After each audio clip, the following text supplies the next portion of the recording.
Hello, everyone. I think we can start the lecture now.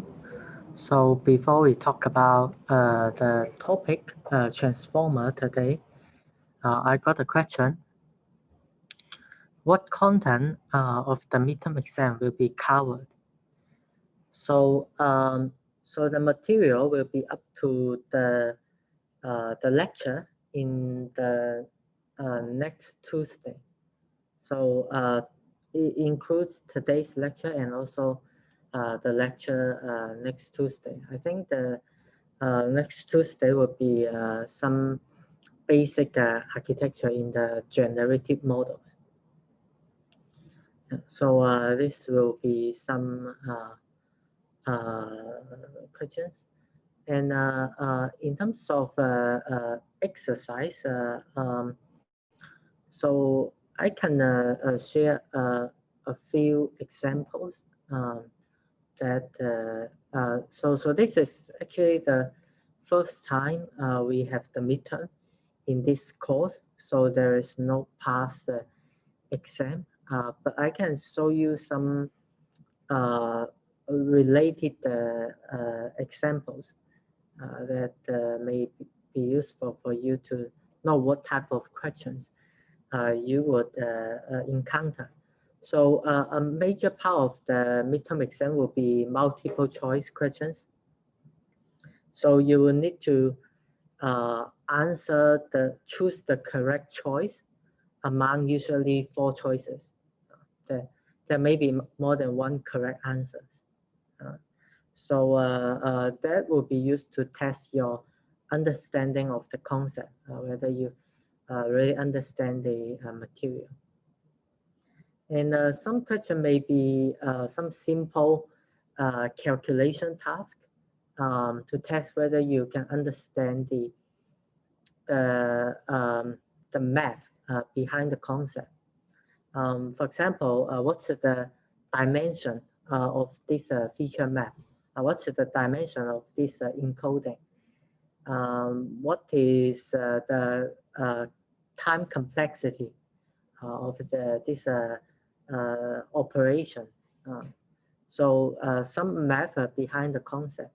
So the purpose is to test your understanding of the concept. So because this course, the material in this course are relatively advanced and up to date. So we will not just asking you, the very detail of all this architecture, and still will be relatively fundamental concept. But that would be, I think, we believe will be required for you to understand the basis of these deep neural network architectures. Okay, so the questions will be based on the lectures we have so far. If there are some new concepts that brought in the midterm exam, we will have sufficient background information about this new concept. For example, if we want to test a related concept that perform different types of convolution, for example, dynamic convolution, and then we would have sufficient background information for you to finish the exam. So it will not be, the midterm exam will be only 80 minutes. So we will not be able to have a lot of questions. It will be open book, and but you won't be able to understand. We will totally have many lectures that will be covered. Like today is 16th lecture, and then the next lecture will be 17th, so 17 lecture. So you probably want to understand the concepts in advance. Okay. So today we would have the follow up on the models mainly used in sequential modeling, and the nowadays the very popular model is transformer. So it will be quite different from what we have learned in the last lecture. Mhm. So okay, so last time, so we learned some sequence to sequence models and problems, and you know, the between 2014 and 2017, okay, so this kind of architectures were very popular. You know, we have encoder and a decoder, and the encoder and decoder would have RNN style. Okay, sometimes for the encoder it can be bidirectional, going forward and backward, and then and the decoder usually would be only forward, trying to decode the answer. And then through a lot of trial and error, and today in 2021, okay, we found a very powerful building block that enables a lot of success in the sequence model and natural language processing. If look at the basic architecture we have been using, it is basically RNN. No matter it is LSTM or GRU, it is still doing some, you know, doing the left to right processing. So one disadvantage of this approach is it has often only has local information. For the very long term, it would be very difficult for them to have any interaction. So especially in a very long text, when we, at the time t, we probably will forget the information at the beginning. So the major problem, you know, it will take the size of sequence length steps for distant word pair to interact. And even we have a IN to process such a long sequence, the information will be forgotten. So for example, we have a textbook that has maybe that has tens of thousands of words. And then we run the IN through the whole textbook. You know, the hidden layer, you know, is also limited and often affected by the current state. So basically the information that was processed a long time ago in the RN would be completely, you know, ignored in the RN. Although in theory it seems that it's possible to encode those information in the hidden states, but in practice we found that the information has been lost.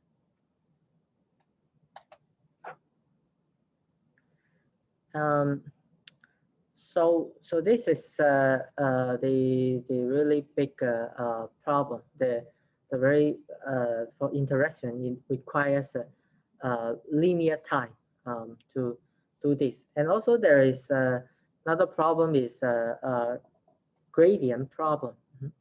So the gradient will be vanished when we have a very long step to do this back propagation. So the linear order may not be the right way. It actually like limits our potential to process the data.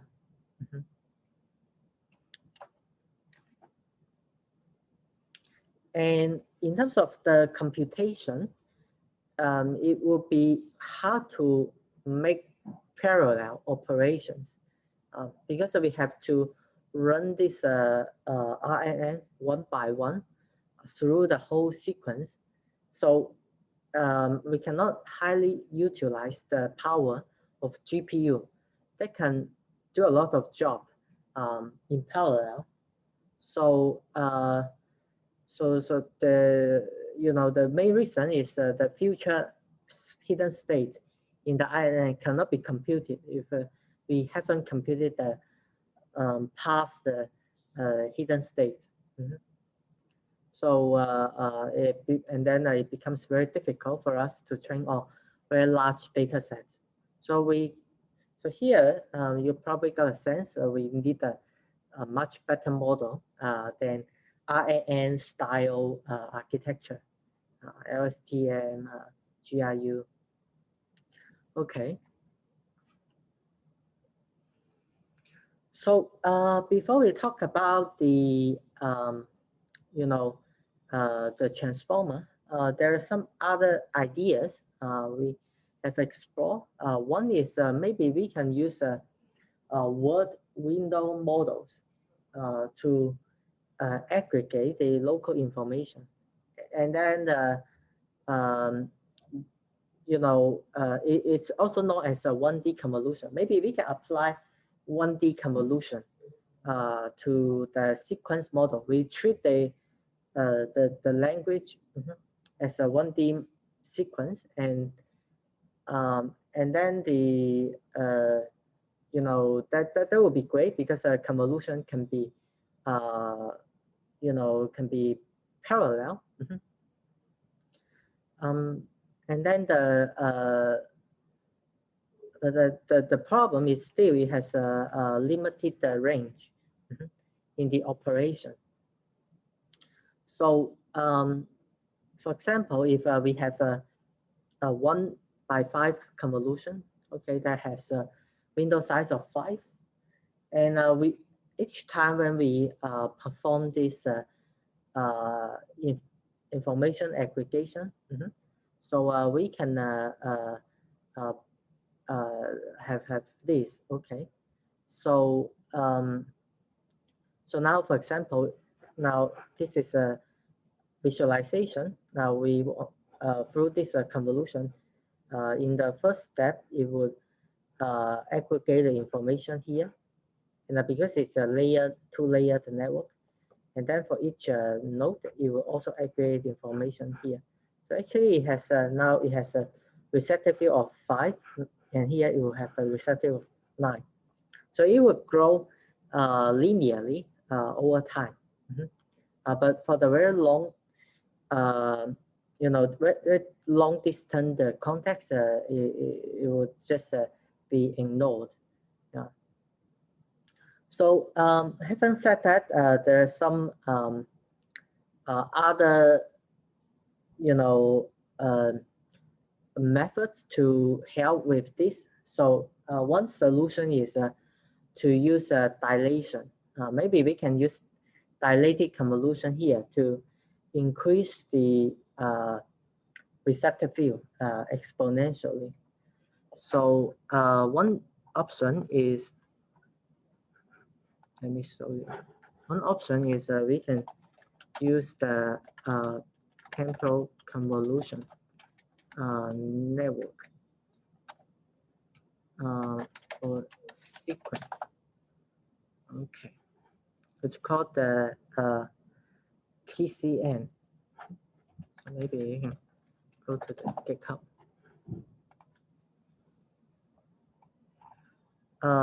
So actually, this is also a popular network that can be used for sequential data and sequential modeling. So you can also do a lot of tasks. So the key idea here is to use the dilated convolution that can increase the receptive field in the 1D convolution. So another choice is if we don't use a recurrent neural network, another option is we can try attention. So we have a look at the try attention, the attention in previous lecture. So there are several concepts. One is we can treat each word representation as a query, and then can get access and incorporate information from a set of values. So, one thing you need to notice that the attention is an operation on a set. It is not an operation on a, on a list of value. The order doesn't matter. So the attention can be used in the encoder and also the decoder. We have seen using from decoder to encoder. So maybe we can look at how we can use the attention within a single sentence. The great thing is the unparalleled operation doesn't increase with the sequence length. So we can always parallel if we have a sufficient call, no matter how long the sequence length would be, we can always parallelize all the operation. And then the maximum interaction distance will be just one because we have a fully connected relationship in such a method.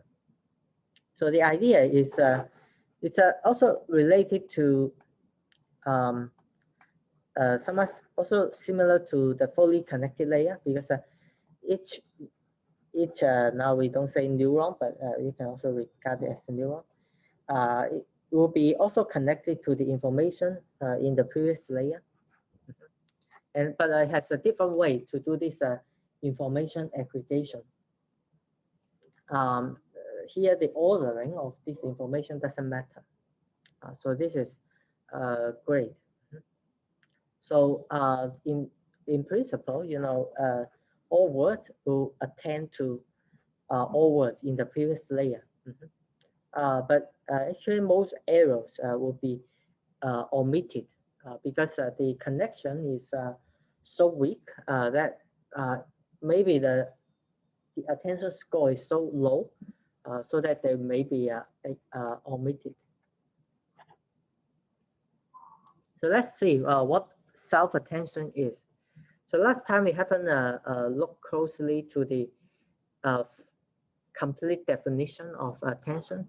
So normally in attention, self-attention, it has three components. It has a list of query, a list of keys, and a list of values. Queries, keys, and values. All of these are vectors. They don't have to share the same dimension, but here we assume that they have the same dimension for simplicity. Okay. So there are self-attention and there's those more general attention. For self-attention, the definition is the queries, keys, and values are created from the same source. So this is why it will be called self-attention. So so the simplest thing is, for example, if the output of the previous layer is x1 to xt, and we can even make the value, key, and query the same. But usually we don't do such a thing. We would consider a linear transformation at least from the previous layer. Okay, now suppose we have the queries, keys, and values. Then we can first compute the attention score, or it can be called the key query affinities. It's basically the dot product between any pair of query and key. So you've got a affinity matrix. Here we don't denote it as E. And then we will normalize it with softmax along each for each row. For each row I, will normalize it. That means for each query, its affinity values will be normalized so that the sum will be 1. That will become something like probability. And then the output that corresponds to the query I will be summation.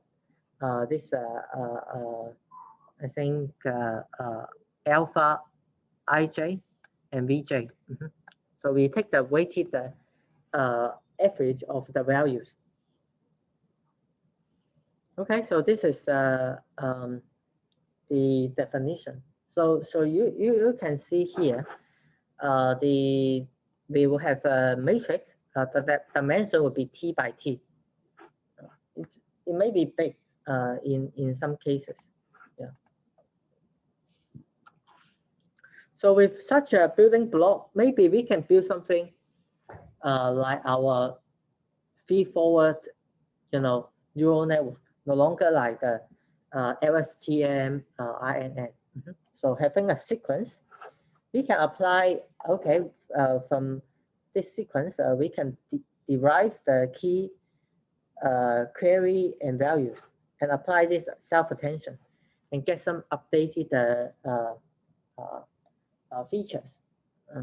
And then we can keep doing this until we reach the representation we want.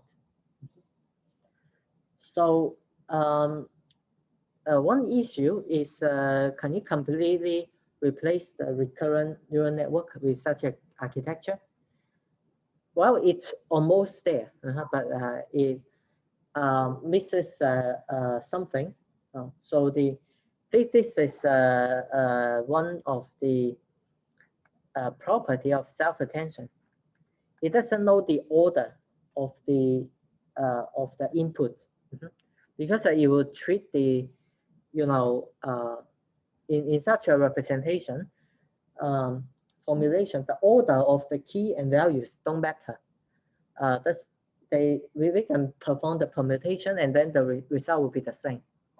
So to avoid this, maybe we can have some trick to improve this. So self-attention. So it doesn't care about the ordering of the words. So one solution is maybe we can provide the location information somehow to each word. So consider because it doesn't have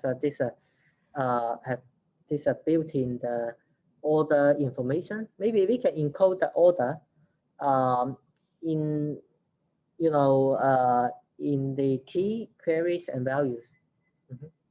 One way to do this is maybe we can have something called the sequence index. So as a vector, so the PI will be position vectors. Yeah. So now PI is also a vector of dimension D. And just don't be worried about what this PI is. We can operate them by simply adding the PI to the values, keys, and queries. Yeah. So this may not be, straightforward. I think maybe the smarter way to do it, maybe to do the concatenation. We can concatenate the position vectors to the values, key, and queries. Certainly we can do that. Actually, the performance maybe, but people find that the performance are similar no matter we do the concatenation or adding the position vectors to the values, keys, and queries.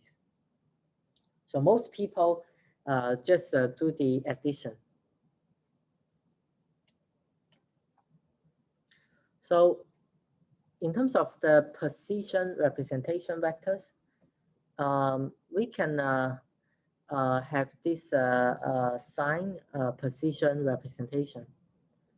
So the it will be something looks like this. Okay, a vector that have this sign, cosine, and a lot of values like this. Okay, and then it corresponds to something like this, and it can be it's a periodic function. So maybe the absolute position may not be very important, and it can be extrapolated to longer sequences. And when the periods restart. So you know the range of this value is also bounded. But it's not learnable. It's a fixed representation. And also the extrapolation doesn't really work. People found that. So although it has a nice property, so a better approach would be a learning-based approach. Maybe we can simply learn position representation with a matrix P. So the PI will be just a column of that matrix. So it'll be very flexible, and it can be learned to fit the data. And definitely it cannot be do the extrapolation beyond the index of T. But most people would just use this, and it turns out to work well. Yeah, so if you're interested, there are other methods to do this more flexible representation of the positions.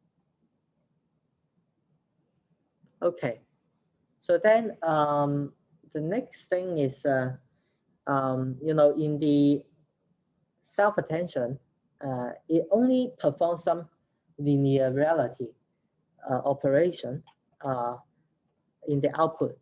You know, in the output, it will be just a weighted sum of VI. So we want to introduce some nonlinearity. So it will be very simple. So let's consider now the attention is just a part of the feed-forward network. Then we can apply what we have in the past. Maybe we can have some MLP layer. We can perform some, you know, nonlinear transformation of the value. You know, so the very simple thing is we can have the linear transformation of the output, and then with the value, so that already gives us some, you know, nonlinearity. That can be performed each output vector independently.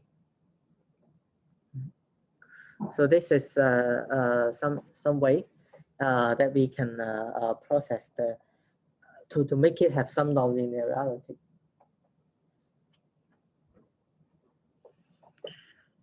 And the one more thing is in some cases we don't want to get the future information. For example, when we do the task of prediction, we want to predict the next word. So we don't want, when we do this in parallel, we don't want it to get access to the future information. So one way we can do is, you know, we can make sure that the model doesn't look at the future state. One way is we can simply to make the affinity score or attention score to be negative infinity.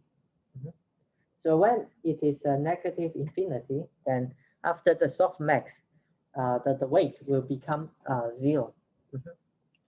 So so this would be very fast and can make it parallel. It's better to change the set of keys and value each time. Yeah.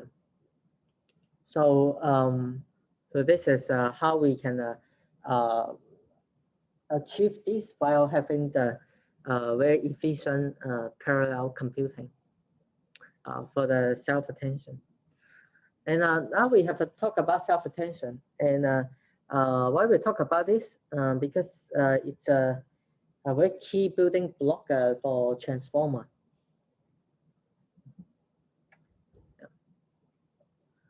So, so this is what the things we have talked about, the self-attention.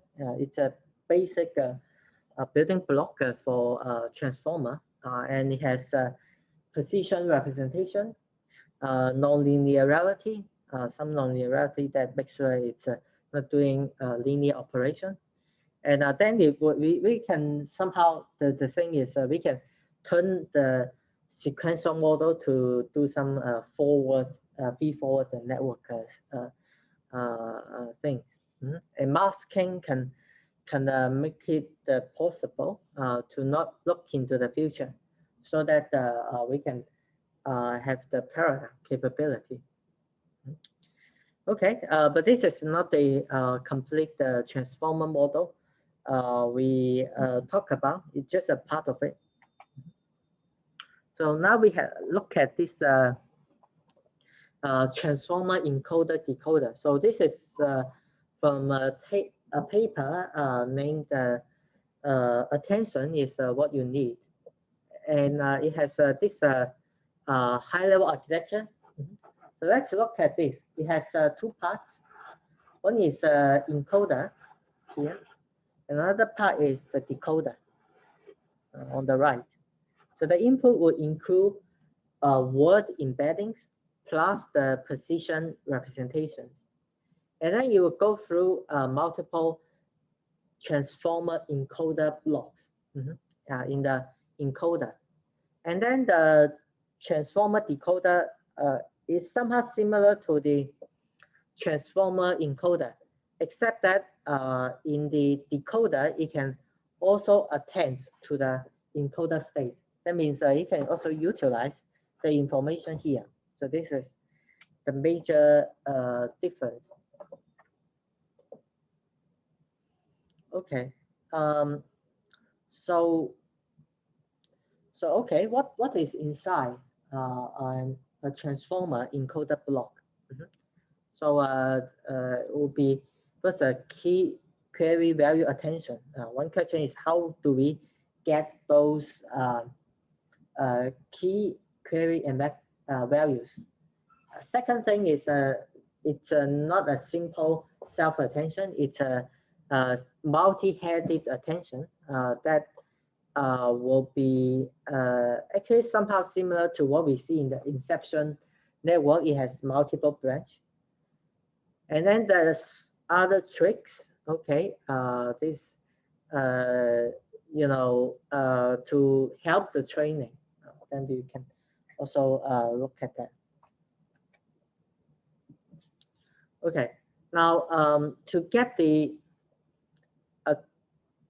you know, the key queries and values from the same source, one thing we can do is maybe we can have three matrices. One is the key matrix. One is it's the big K here, and the Q, and the V. So it would project the input vectors to linearly to a different space. So we get the key, queries, and values. So K, Q, and V are those learnable matrices. Okay, that it would, you know, gives a different aspect of this vectors. And then in the attention, we can write it in this way. Okay, so we write X as a big X is just a concatenation of all the input vectors, and then the key will become xk. Query will be xq, and then the value will become xv. So then the output can be simply written as xq multiplied with the xk transpose, and then multiply with xv. Yeah.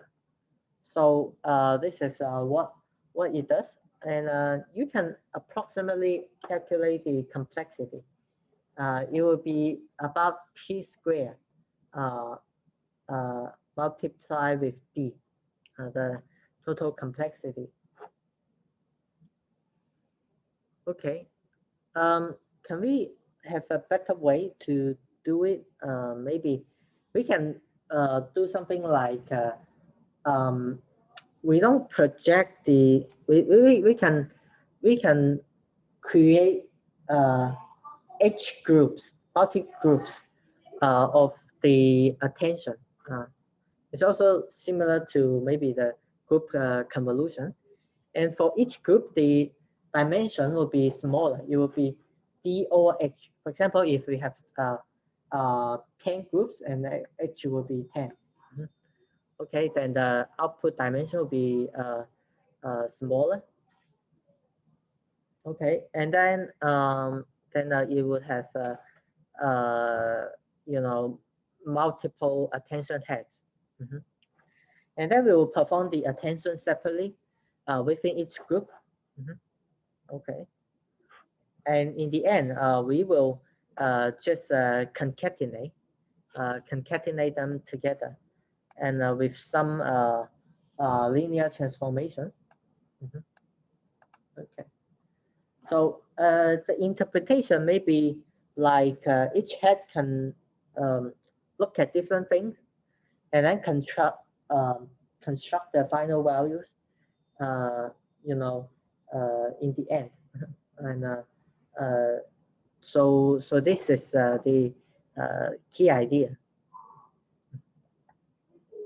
So if we look at the graph, maybe it will look like this. Okay, the X and this query, and we will separate them into two heads like this.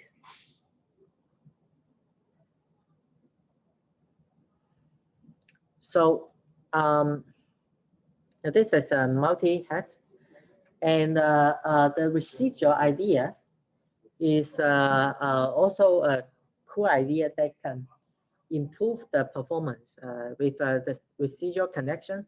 Now the whole transformer looks more like a feed-forward network.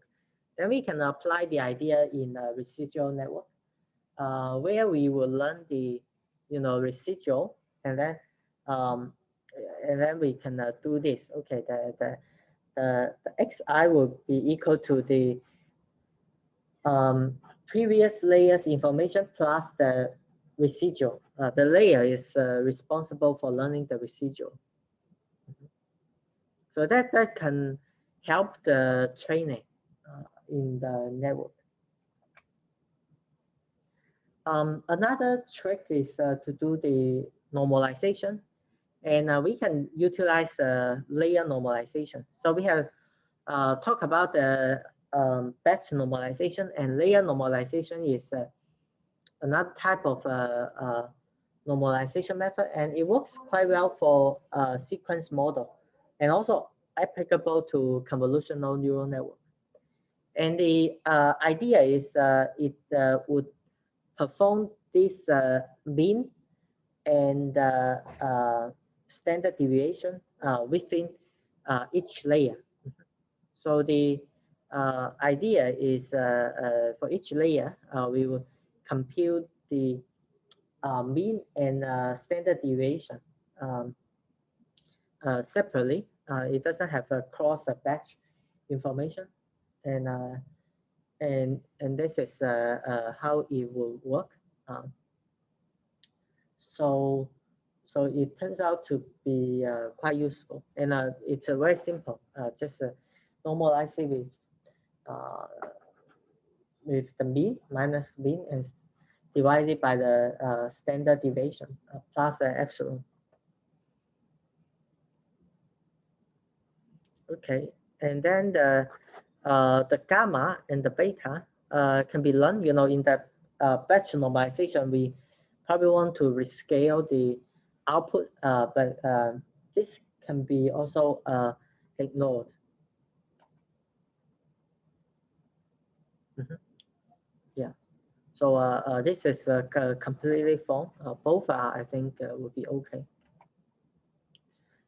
And then in the softmax, there is some trick that is to do this normalization, to do this scaled dot product. When the dimensionality D becomes large, then the dot product between vectors become large. Mhm. So then the softmax tends to, you know, the values becomes too big, it will be bad. Then the softmax will become a hard max, not a softmax. If the values are very different. So one way is to normalize it with some value that is D over H. Mhm. So that can help the training. So this is the trick. Okay, so this is the let's come back to the transformer architecture. We can look inside which each encoder block. Mhm. So now in each encoder block, it will have multi-head attention. It has the residual and residual connection, layer normalization. It will be a feed-forward layer that has some nonlinearity, and then continuously we have the residual connection and layer normalization. So this is what is within a single transformer encoder block, where we can stack such a block multiple times. And then in the decoder, there are two things that are different. One is we can do this, we want to do this mask multi-head attention because we don't want to look at the future during the decoding. And then we have this cross attention where we can attend to the encoder states. Yeah. So other things are, you know, the overall architecture is similar to the attention from decoder to encoder. So okay, now we see these whole things. Mm-hmm. So now the cross attention is a slight difference from the self attention. Except the source information is different. So suppose, okay, H is the output from the encoder. Mm-hmm. And then Z are the vectors mm-hmm, from the decoder. Okay. Now we can build the keys and values from the encoder. Mm-hmm. So that's stuff like suppose we want to do the translation. We want to get the information from the source, and we get a key and values from the encoder. Mm-hmm. Encoder's vector.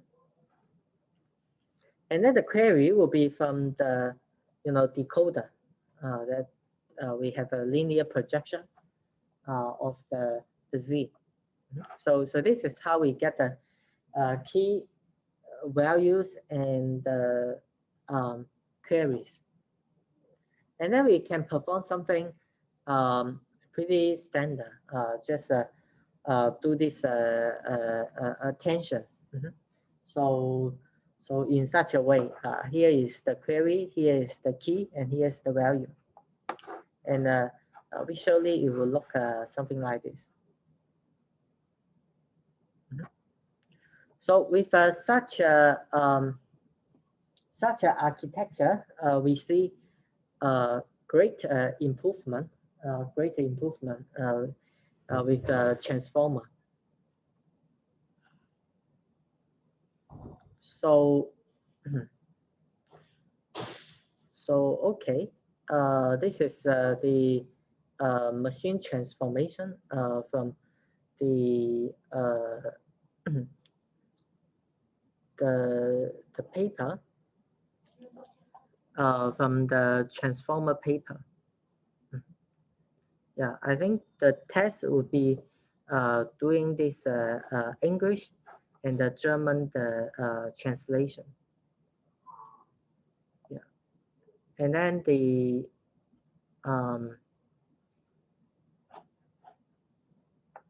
yeah, so I think this is some other baseline we listed here. And then this is the old model. This is the transformer performance. So this is the sequence to sequence attention-based model. So the test perplexity is quite high, but with the transformer, the perplexity has been reduced a lot.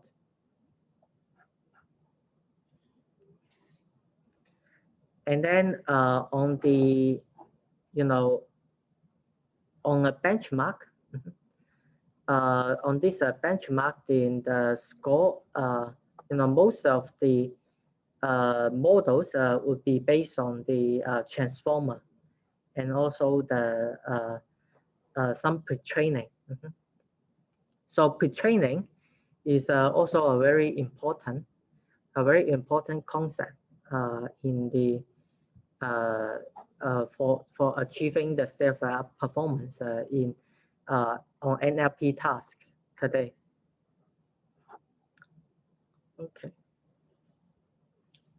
Okay.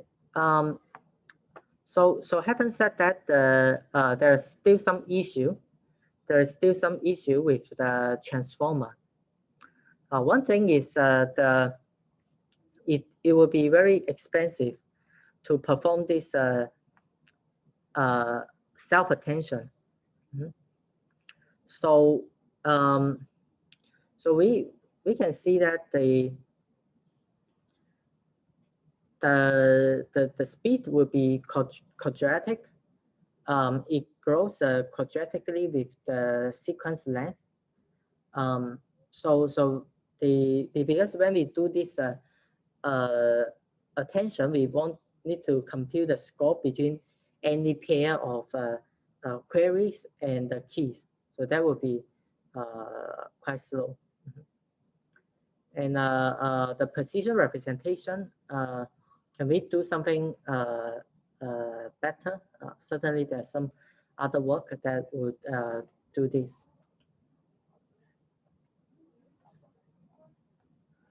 So so maybe typically we have the length of the sequence, here is the T, will be somehow relatively small, will be 512. But what if we want to have something longer, like 512, beyond 512, like 10,000? Can we do that?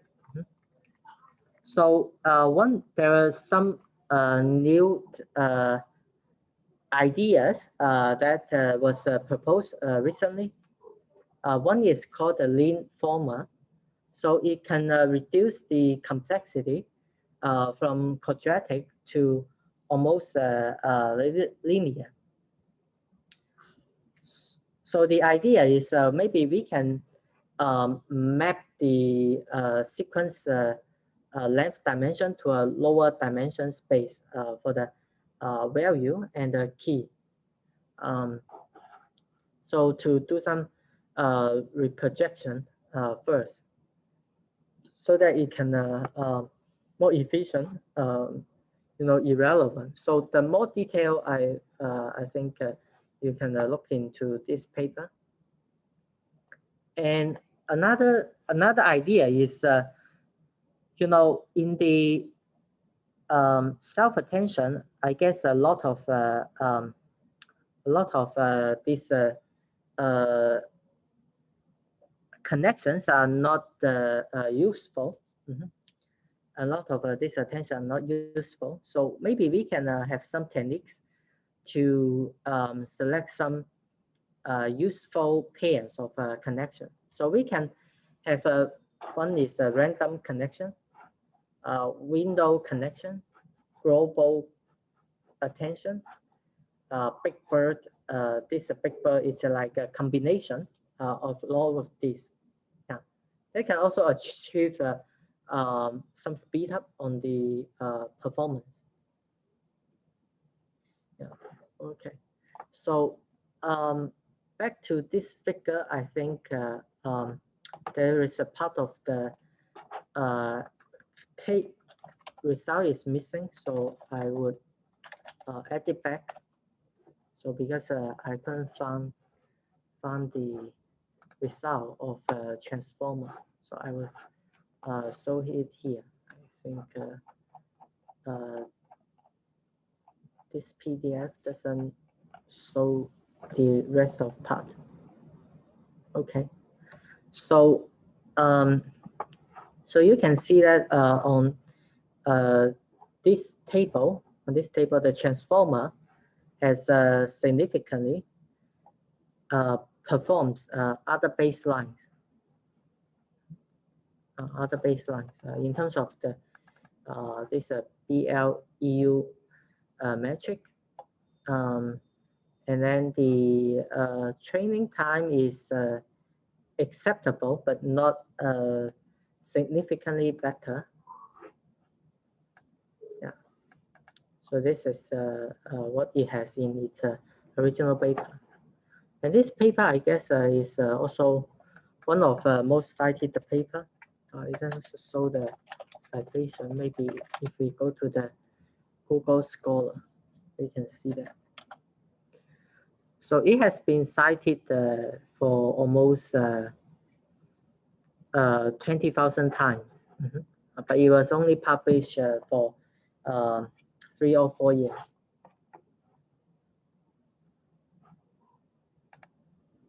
So okay.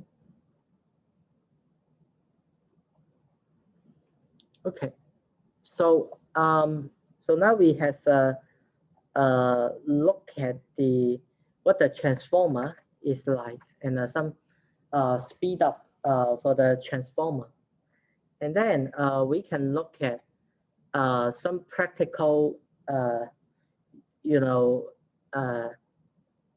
methods that we can train state-of-the-art performance today. So one thing is about the pre-training. So before 2017, okay, we always start with some word embeddings, like the word-to-vec. We do, and then we put these word embeddings to LSTM or transformer and train it on a certain task. So so there is some issue is maybe for the downstream task, we may not have sufficient data. Otherwise, the performance may not be strong. So so doing some transfer learning with some pre-training can help to improve the performance. And then the model for this downstream task are usually randomly initialized. Mhm. Yeah. So traditionally, we have the word embedding that may be pre-trained, but for the rest, they are they are not pre-trained. Mhm. So can we have some strong pre-trained model? So one idea is in actually the modern NLP task, the pre-training is a very key idea for us to get the best performance. Mhm. So it doesn't just simply learn the word embedding, it can also learn the representation of the language. Mhm. And the pre-trained model can be served as a parameter initialization for different downstream models, and can learn the uh, probability distribution of the language. And we can even sample the language there. Mhm. Okay. So now we will look into how we can perform this pre-training. Mhm. So when we talk about pre-training, we probably want to define some tasks. We want to do this, we can also call self-supervised learning. So can we guess what's the missing word or missing part in a sentence? So for example, Stanford is located in Palo Alto. What's Stanford? Stanford is also actually also a city name. I put a fork on the table. Mhm. Yeah. Okay. A woman walk the street, checking out the over the shoulder. Yeah. So there is a lot of I don't know what this will be, but probably some another types of animal. Yeah. So the movie was maybe great. Uh, okay. Let's see. The value I got from the 2 hours watching it was the sum of popcorn and the drink. Okay. So the answer here, the movie was probably not great. It's boring. Yeah. You can get the context from other sentence. Mhm. Yeah, so we can see a lot of examples like this, and this can give. So if we download all the text from Wikipedia or some books, then we can probably train a model to do something like this to reconstruct the missing the uh, components. Mhm. You can even do something maybe guessing the numbers. But actually, I think the NLP models are not strong enough to do complex math. I think it will require a specific model to understand the idea of math. It's more or less like memorizing the distribution. Okay, so for the pre-training, uh, it's often based on the transformer model to get the best performance. Mhm. Yeah, this is the model we have looked into. Mhm. So one type of task is to do this language modeling task to model the distribution over the next word, given the past context. So then we can have actually a lot of data for this, at least in English, and we can do this pre-training through this language modeling task. Mhm. So we can train the neural network to perform this language modeling on a lot of tasks, and that may also save the network parameters. Okay, the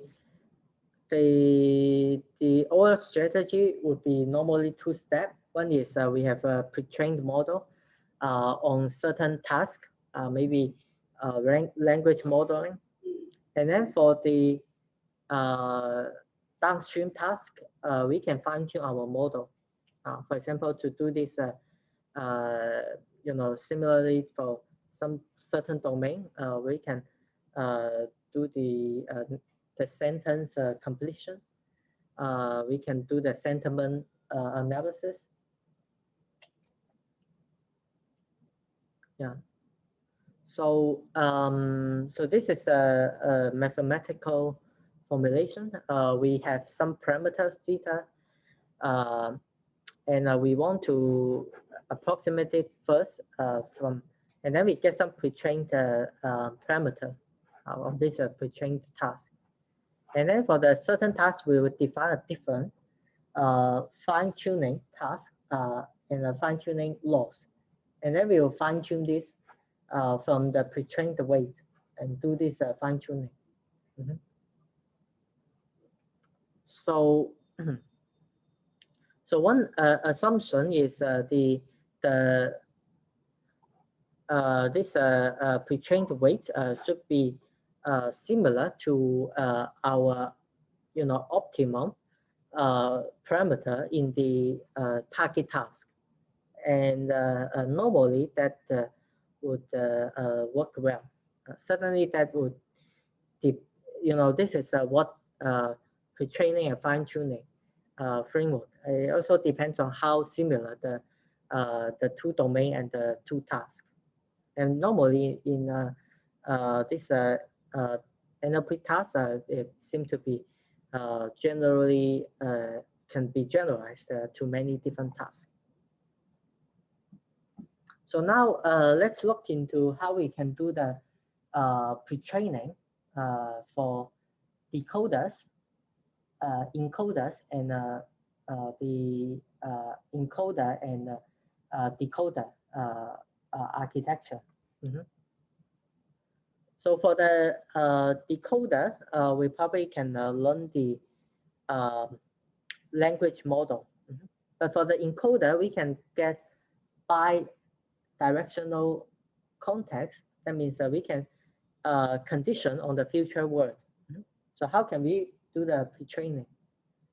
And what's the best way when we want to do this joint training for the decoder and encoder? Okay, for the for the pre-training of the decoder, we can simply train a model to do this language modeling, and then when we want to do the fine-tuning, for example, for sentiment analysis, we can just simply get the train a classifier, probably linear, on the last word hidden state. Mm-hmm. And to do this clustering, I think that would be simple enough. And then we can actually do the back propagation through the whole network. Mm-hmm. Okay. And then there are other tasks. Maybe the output will be not just a single label. Mm-hmm. So we can also use it as a generator to fine tune the model so that the output will be a sequence. And we can do something also similar for each output. We can condition on its hidden state and generate the output we want. And to do this fine tuning. Mm-hmm. So one popular pre-trained transformer would be, the GPT, called a generative pre-trained transformer. And actually, it's not clear what the T will refers to. Maybe transformer. But anyway, it's very successful to in training a decoder. Mm-hmm. So that was a very popular architecture, and it has a 12 layer. The decoder has 12 layer and 768 dimensional hidden state. And for the feed forward to do the nonlinearity as about 3000. One implementation trick is to do this bi-pair encoding. So I will not talk about the bi-pair encoding here. It's just I put a link here for you to understand bi-pair encoding.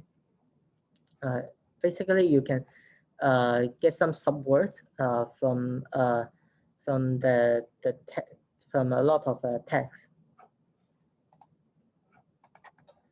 Okay, it can be trained on a big data set. So this is one of the earliest successful pre-trained model. Mm-hmm. Yeah. So then with this pre-trained model, we can you know do some other task, and so for example, maybe we can label the relationship between pairs of sentences, like the whether it's entailment or contradictory or neutral. Mm-hmm. Yeah, so that's how they can evaluate. So this is some task that downstream task can be performed. Mm-hmm. Okay, and then the representation probably will look like this. And then the has some classifier on the final exact token. And then with this, it has a much stronger performance with the pre-training than other baselines. Mm-hmm. So there is a improved version, GPT-2. So it just trained on more data, and then the performance will be continuously improved. Then let's look at how we can train the encoder. Mm-hmm. So the thing is we can also condition on the future. So that means we should not do what we do for the decoder to learn the language models. Mm-hmm. So one idea is maybe we can do some masking. We can mask out part of the sentence, and then we can let the network to guess what is missing. Mm-hmm. Yeah. So there is a specific strategy to do this mask out. So it randomly choose 15% of the word tokens or subword tokens. Mm-hmm. So if you want to know what subword, you can see the link I share on the website. So replace some of them 80% to be masked. That means we don't know, and some token would be a random word, mm-hmm, a random token, and then keep 10% to be unchanged, and hopefully we can still predict it. Mm-hmm. So that will become a prediction task. It's similar to in painting task on the images. Mm-hmm. So so we can also perform this prediction on two continuous chunk of the text. The input would be including the original input would be the start, and then the separation, and then the separation with some token encoding, segment encoding, position encoding. Mm-hmm. So the bird. So here we look into the bird. It's another type of pre-train the model for transformer. And the task will be about prediction, the sentence prediction. It's not about the next word prediction. So so here it also perform this next sentence prediction. But some later work suggested that actually this next sentence prediction is not necessary. But in the original BERT paper, you would do this next sentence prediction, whether the next would be a follow one or randomly sampled. Yeah. So there are some details about the BERT model. So there is a base model and a larger model. The difference is how large the model is, and then they are trained on books, corpus, and English Wikipedia. The pre-training is often very expensive. It takes 4 days to train on 64 TPUs. So it becomes very difficult to train on a single GPU. But the fine-tuning is simple. Then after the pre-training, we can fine-tune it on different tasks on a single GPU. Okay, then here are some results with the BERT, especially with the large model. On here, there are 1, 2, 3, 7 tasks. They significantly outperform the baselines, including the OpenAI GPT. So the performance has been further improved. So this is the BERT model. Yeah. So well, there is some issues. Pre-train the encoders. So why can we use the pre-train encoder for everything? So when it is about generating a new sequence and using a pre-trained model, and it may not be lead to best performance with the just the pre-trained encoder only. So so we need to look into another strategy for the pre-training. So so one thing there on the other hand, there are many BERT variants like this robot A spent BERT. They actually improve the original BERT. So so for the this so for the robot A, it improved the BERT by training for longer, and then also remove the next sentence prediction we just saw in one of the slides. And for the span BERT, it makes the task more challenging, where the masking would mask multiple word or subword, so that the task will become more challenging, and but that will become also more useful. Yeah. So yeah, so more data and more computation can improve the model. And in this this is a paper from Facebook and University of Washington. Yeah, so training longer and even longer, the performance will be kept improved.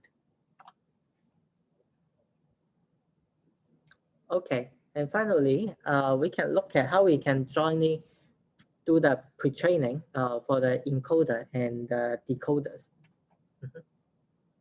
So for the encoder-decoder architecture, we can do something like the language prediction.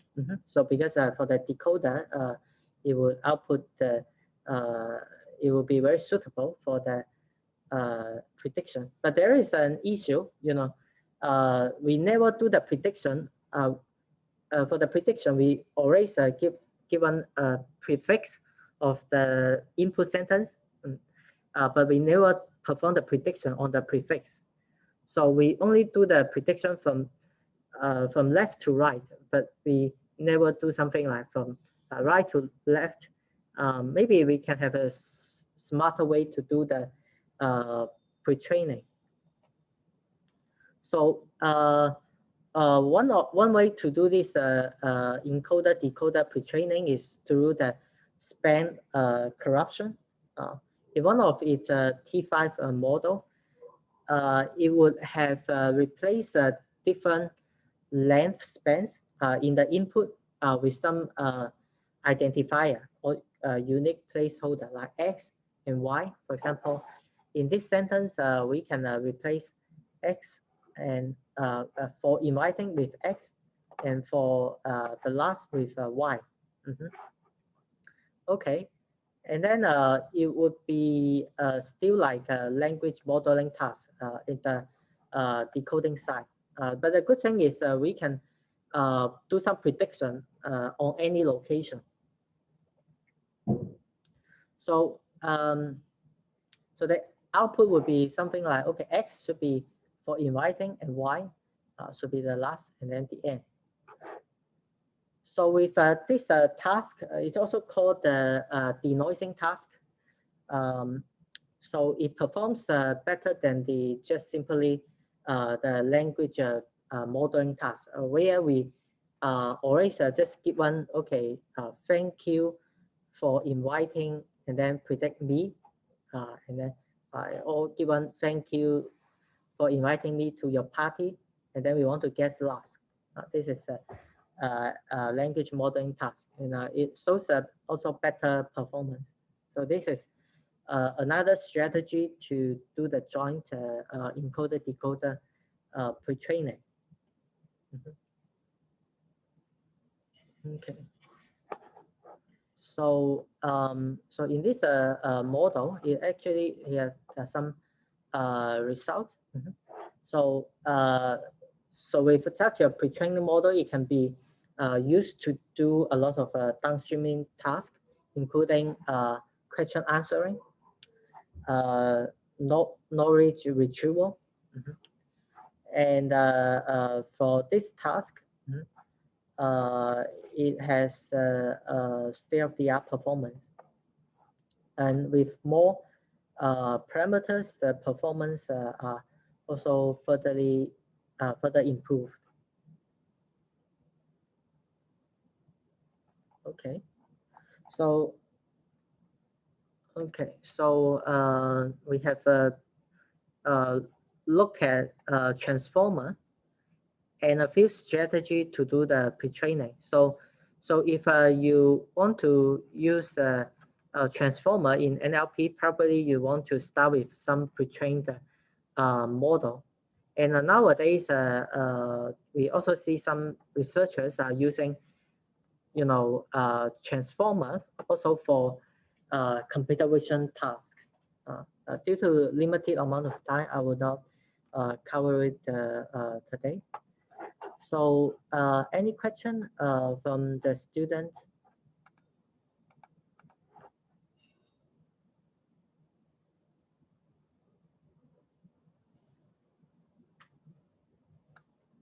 Okay. So if no more question, then let's stop just here. Then in the next lecture, I will talk about the arrangement of the midterm and one more topic on generative models. Okay, then see you next lecture. Bye-bye.